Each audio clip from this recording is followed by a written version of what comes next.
Welcome back to the Red Dice Diaries RPG podcast with John and Hannah. Today I'm going to be turning the mic over to Hannah, who's going to be talking to us about the dreaded mystery box.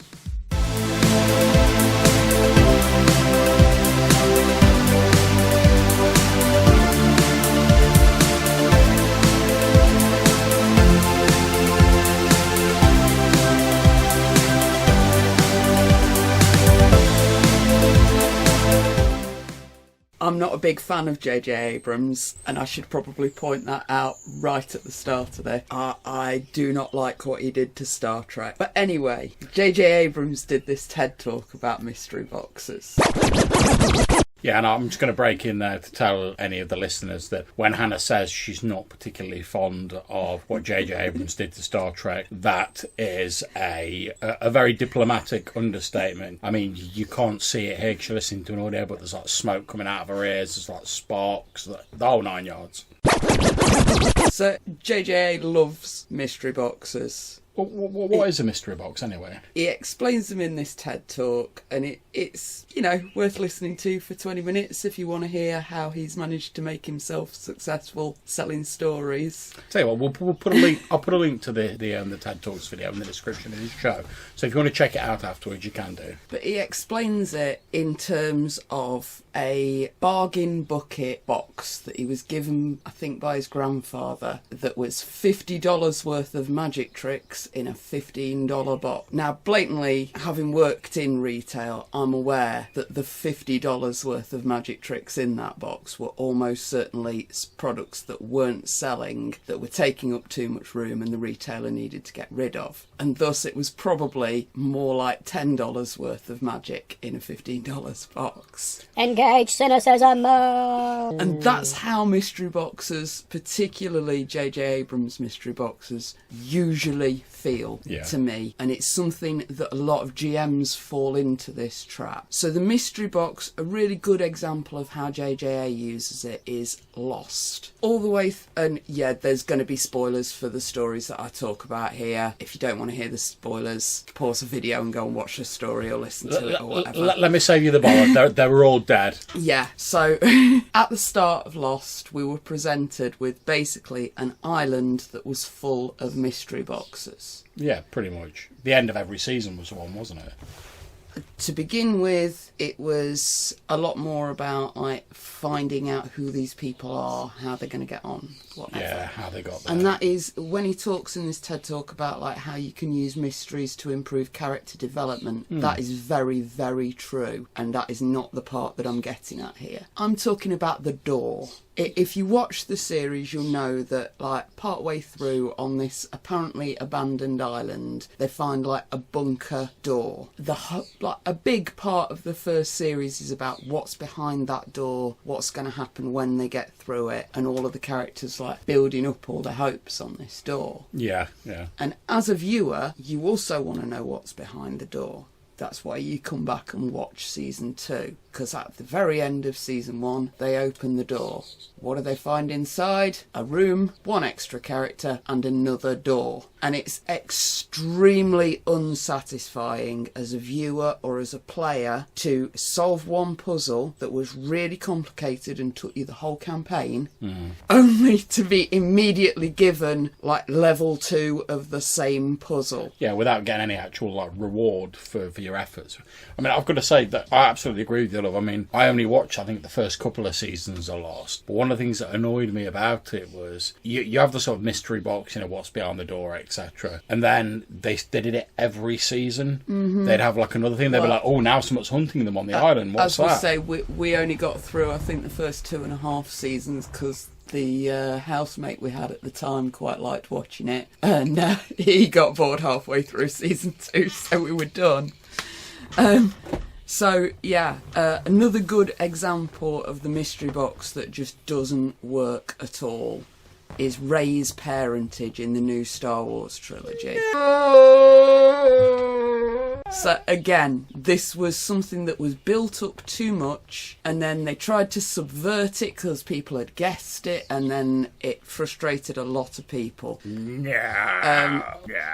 Is it even worth me going over what happened with that? They introduce this character, and she's been like abandoned as a child, and she keeps talking about how her parents are these amazing people and they're going to come and rescue her and blah blah blah blah blah blah blah. Yeah. And the rest of the rebels are like, you maybe don't invest too many hopes in that. How about you go and like talk to Luke Skywalker instead? The second film, having had like a year's worth of people on the internet trying to work out who Rey's parents were, came in and said, oh, they were nobody. They were just like dirt scroungers.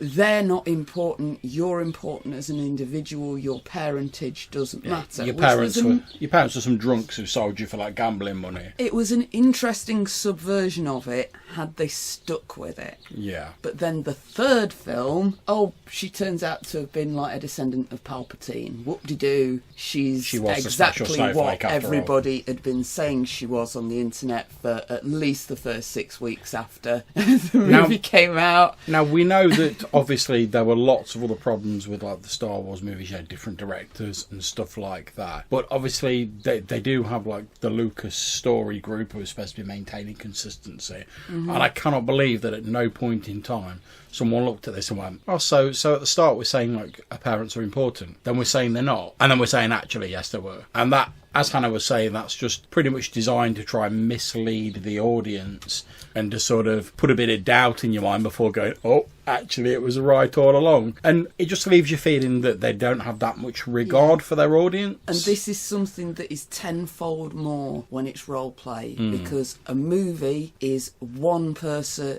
is a small group of people writing for many thousands, hopefully millions of people. Yeah. A role play game is one person writing for a small group of close friends. If you do this thing where you suddenly try to outsmart or suddenly rewrite a big chunk of your plot because the players have worked it out, they are going to be angry with you. It comes off as really spiteful. Yeah. Just because they worked it out, you've changed it. It's just not right. Yeah, it's basically snatching victory away from them, just as and denying them the reward for like doing what you wanted them to do in the first place, which was solve the mystery. It doesn't make any sense.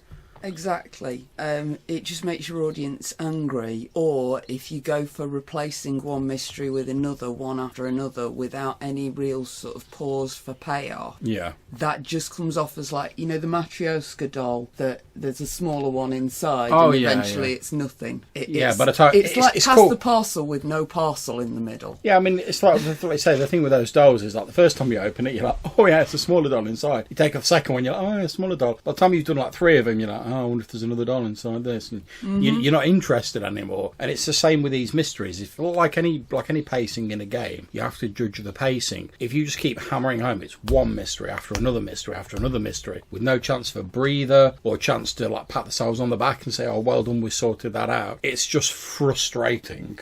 Mm-hmm. So how do you make it work if you want to put little mysteries in your game? And I do recommend you do this, because it does make for a much more interesting game if there are things to work out. If you don't want your blatant like one door leads to the castle, the other door leads to certain death. Yeah, you're gonna have to put other kinds of mysteries and puzzles in there, or it's just a story and you may as well just be reading a book out. We were saying when we were doing one of the Purple Worm recordings recently that like mysteries are quite important to RPGs, but we think the reason we don't see them as often is because it's harder to run a mystery well than it is to run something like a combat or a social encounter or something like that. It's not that they're less important or that they're more difficult to do, but they're more difficult to do well. So how would you say you could do a mystery well then? I think that one of the best like mystery things that I've seen in fiction, or certainly in fantasy fiction, has been how Terry Pratchett writes the Vimes books. Okay. Vimes is a copper. Hi, Future John here. Just to point out, if you're not up on the UK lingo, we're of course referring to a policeman here. There'll be a mystery that he's got to solve. It usually ends up being some rich folks pulling strings, and he has to work out who it was and go and arrest him. In Men-at-Arms, the mystery is that the patrician of Ankh-Morpork is being poisoned. Okay. He's not dead, he's just very ill. And Vimes takes the whole book to work out what's going on. But in the first 20 pages, there's a little clue. Vimes actually ends up speaking to the guy who's poisoning the patrician. And this guy's spouting all these like Latin quotes. And at one point, he gives away what's going on in the mystery. And if you happen to like just pick up the couple of Latin words that he hasn't bothered to translate in the text, you immediately know from then on, oh, this is who's poisoning it, this is how they're doing it. If you don't, you still follow through that mystery with Vimes, and you're still probably going to work it out before him. But that's part of the appeal of these books, though, isn't it? And likewise with RPGs, it's working it out and then going, oh yeah, we've solved this mystery that the GM put up. Whereas if the GM then goes, oh, but I've changed it, like you say, you're snatching that victory away from. Also, it's just occurred to me I'm talking about feet of clay, not men at arms. But anyway, now in this book, the patrician works it out very early on, and there's several points where he actually slows down the person who's poisoning him, but doesn't tell Vimes what's going on. Okay. And he specifically says this is because Vimes will be frustrated if he doesn't work it out himself. And that's exactly how you need to treat this with your players. You can't just have an NPC come in and tell them the answer. No. You need to let them work it out. Well, so there's no sense of achievement if someone just comes in and goes, here's the answer. Exactly. It was the butler all along. So what you have to do is put in quite a few clues, but put them in for like different clues for your different players, if you know what I mean. So make sure at least every character will get one piece of the puzzle that they can choose to share or not to share with the other characters.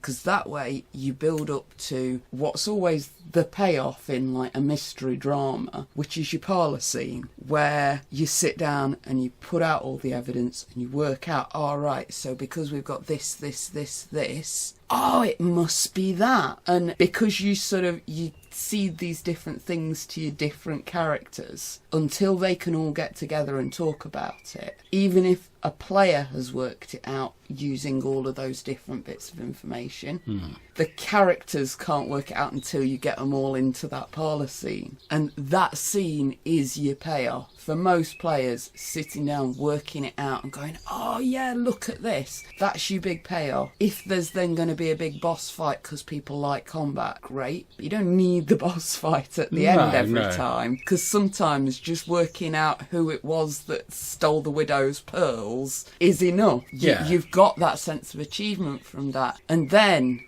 after you've had that sense of achievement of, oh yeah, we arrested the jewel thief, we caught whoever it was for whatever, and you give the players like 2 minutes to talk about, oh, isn't it great, we're having a wonderful time. Yeah, just a bit and then you send in the guy with a dagger in his back and a note in his hand, because there's a new mystery box. Yeah, like you said, just a little bit of a sort of cool down period, a chance to like smell the roses and pat themselves on the back and go, oh, did we do well at that? Or like commiserate, oh, we should have done it quicker or whatever. And then move on to the next story. Like give them a chance to sort of like soak in the sort of aftermath of the first story before you race on to the next. Yeah, so as far as mystery boxes go, knowing what's inside the mystery box doesn't make it uninteresting. No. But knowing that the GM will change the contents of the mystery box if you work it out too soon will drive everybody up the wall. Yeah, I think that's pretty safe to say, sweetie, to be honest. Yeah, thanks for listening to me rant, guys. Yeah, so that's been our episode on mystery boxes. We hope you've enjoyed it. If you want to get in touch with us, you can send us a message on the SpeakPipe website. There's a link in the description of this show. Or you can send us an email. The address is rddrpgpodcast@gmail.com. So until we see you next time, take care, stay safe, and keep gaming. Bye. See you soon.